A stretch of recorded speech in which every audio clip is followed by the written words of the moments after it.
A trade war doesn't start with missiles. It starts with a tax. February 2025. Just weeks into his second term, President Donald Trump launches a new wave of tariffs. A 25% tariff on imports from Canada and Mexico. A 10% tariff on Chinese goods. Energy imports from Canada receive a lower 10% tariff, but most other products face the full rate. The tariffs take effect on March 4th, 2025, and that's only the beginning. Over the next few months, tariffs expand across major industries. 25% tariffs on automobiles and auto parts, 50% tariffs on steel and aluminum, 50% tariffs on copper and other industrial metals, strategic sectors, industrial supply chains, manufacturing inputs.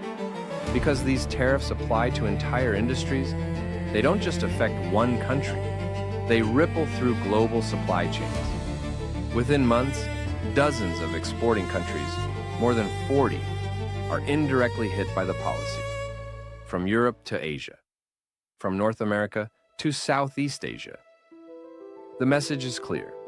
Production should move back to the United States. But the global response is immediate. Canada announces 25% retaliatory tariffs on tens of billions of dollars of American goods. China raises tariffs on U.S. exports, some reaching over 80%. The European Union targets American products from steel to motorcycles to agricultural goods. Within weeks, the conflict spreads across supply chains and continents. The cycle begins. So, why use tariffs in the first place? Because they are one of the oldest economic tools in the world. A tariff is simply a tax on imports. When foreign goods become more expensive, domestic producers gain breathing room. Imported steel costs more. Local steel suddenly looks competitive. Imported cars rise in price. Domestic factories gain protection. That's the theory. Protect local jobs. Protect strategic industries. Strengthen economic independence. Governments have relied on this logic for more than 200 years. Sometimes it works, sometimes it backfires. In 1930, during the early stages of the Great Depression, the United States passed the Smoot-Hawley Tariff Act. Lawmakers believed higher tariffs would shield American farmers and manufacturers from foreign competition. Instead, more than 20 countries retaliated. Global trade collapsed. Exports fell by over 60%. Factories slowed. The economic downturn deepened. The intention was protection. The outcome was contraction. That's the historical warning. Now, fast forward to 2025. This time, the tariffs are broader, more targeted, and aimed at major trading partners across North America, Europe, and Asia. But the core mechanics haven't changed. Tariffs raise prices. Some industries gain protection. Other industries absorb higher costs. And consumers often pay more. But here's the strategic twist. In a tariff war, the advantage doesn't always go to the country that raises tariffs first. The advantage usually goes to the country with the largest consumer market, the strongest currency, and the most leverage over global supply chains. Which means the real outcome of this conflict isn't obvious. So after months of escalation, after hundreds of billions of dollars in goods are taxed, after retaliation spreads across continents, here's the real question. Are American factories actually stronger? Are small businesses earning more? Is the dollar more dominant than it was before? Or are the costs simply shifting? From exporters to consumers? From corporations to households?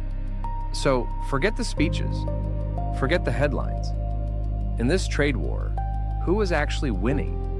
Because tariffs don't create value. They shift it. They don't eliminate costs. They redistribute them. So let's find out. So who's actually winning so far? To answer that, forget the slogans. Look at the numbers. First, the market reaction. When Trump unveiled the broad tariff package, markets treated it like a shock to growth. In just 2 days, roughly $5 trillion in U.S. stock market value disappeared. The S&P 500 posted its biggest drop since 2020. The Nasdaq slid toward bear market territory, and instead of strengthening, the US dollar weakened as investors priced in slower growth and uncertainty. That was the first signal. Markets did not see a clear American victory. They saw disruption. Second, prices. Tariffs do generate government revenue. By early 2026, tariff collections were estimated at roughly $170 billion. But that money came from importers, and then the costs spread through the economy. Federal Reserve surveys found over 40% of small U.S. businesses reported financial strain from tariffs. Among those firms, 76% raised prices. 60% absorbed some of the costs themselves. Nearly half relied on imported inputs that suddenly became more expensive. So, are prices lower? No. Tariffs raised input costs, and those costs were shared between businesses and consumers. Third, jobs. Did tariffs create a manufacturing boom? Not yet. Some protected industries saw stronger demand, but companies dependent on global supply chains faced higher costs. The auto sector shows the pressure clearly. When the 25% auto tariffs took effect, global supply chains were disrupted.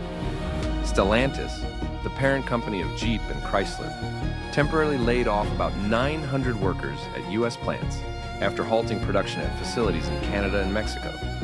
Other automakers warned of major financial hits. Ford estimated tariffs could cost about $3 billion in 2025. General Motors projected exposure of roughly $3 to $4 billion. Analysts estimated the broader tariff shock could cost the auto industry more than $100 billion in 2025 alone. Tariffs also created clear winners.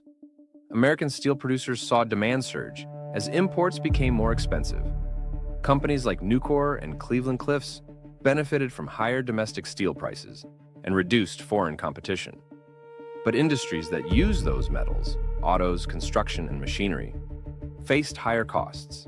For them, tariffs acted less like protection and more like a tax on production. Now step outside the United States. Canada responded with 25% retaliatory tariffs on tens of billions of dollars of American goods. Steel and aluminum plants began cutting shifts. By summer, Canada's labor market weakened.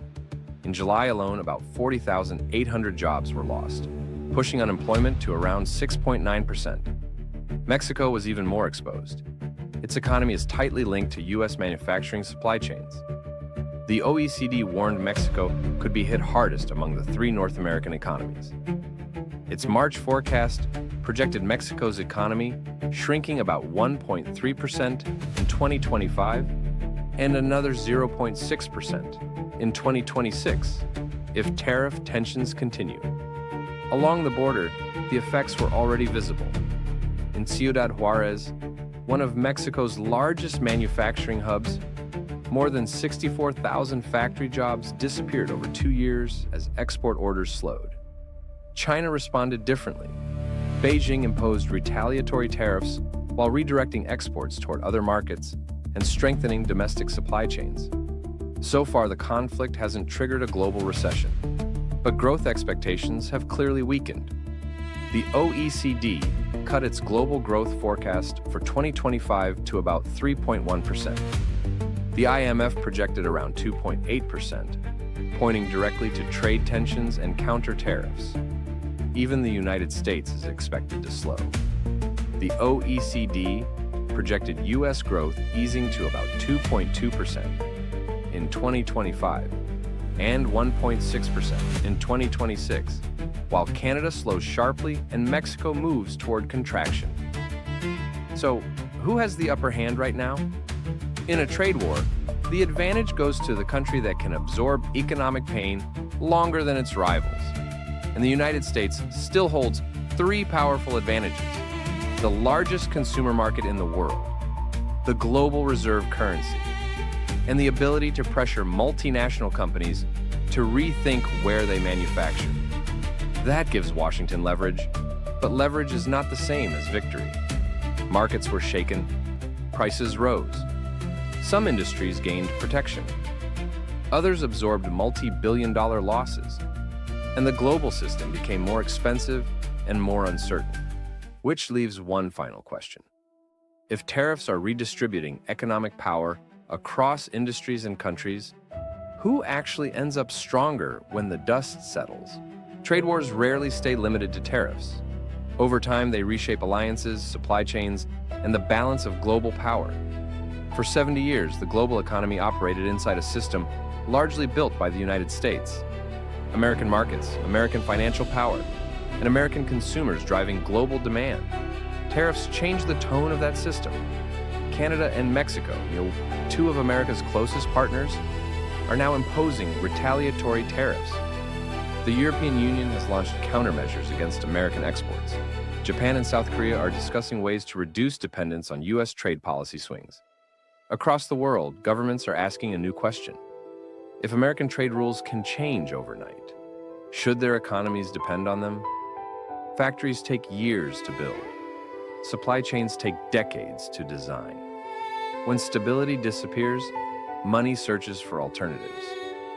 Europe is discussing deeper industrial coordination to become more economically independent. China is expanding trade partnerships across Asia, Africa, the Middle East, and Latin America. Through infrastructure projects and regional agreements, Beijing is slowly building its own economic sphere. If enough countries begin seeking alternatives to U.S. trade policy, the global system could begin reorganizing itself. From here, three very different futures begin to emerge. Scenario 1. U.S. wins. Trump makes America great again. Tariffs force companies to relocate production to the United States.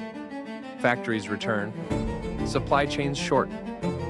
North America becomes a powerful manufacturing hub. Countries accept the new rules because access to American consumers remains the most valuable market in the world. U.S. economic and military power reinforce each other. For Americans, this could mean stronger industrial regions and more manufacturing jobs.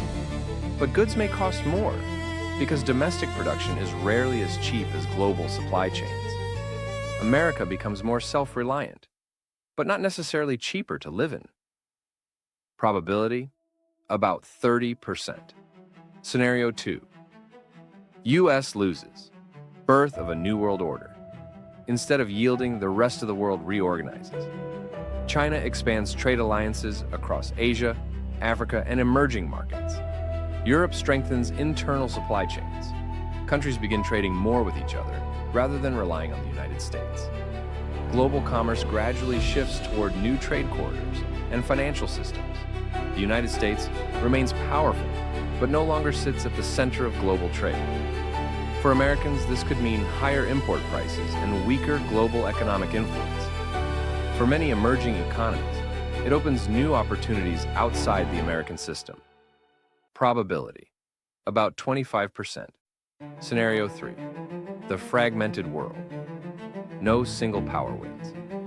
Companies redesign supply chains across multiple regions to reduce political risk. Production spreads across the United States, Southeast Asia, India, Mexico, and Europe. Trade continues, but it becomes slower, more expensive, and more complex. The United States remains powerful, but its dominance over global trade declines. China grows stronger in some regions. Europe becomes more independent. Regional economic blocs gain influence. For Americans, life continues much the same, but prices rise and the global system becomes less predictable. Probability, about 45%.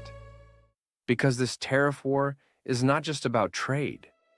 It's about who will control the economic system of the 21st century, and it may last far longer than a single presidency. Automation and artificial intelligence are reducing the need for cheap overseas labor. Factories are becoming more automated. Production is becoming more localized. Governments are increasingly prioritizing national resilience over global efficiency. Economic rivalry between major powers could continue for decades. But one reality remains. Whether America wins, whether a new world order emerges, or whether the world fragments, The cost of trade wars rarely falls on governments.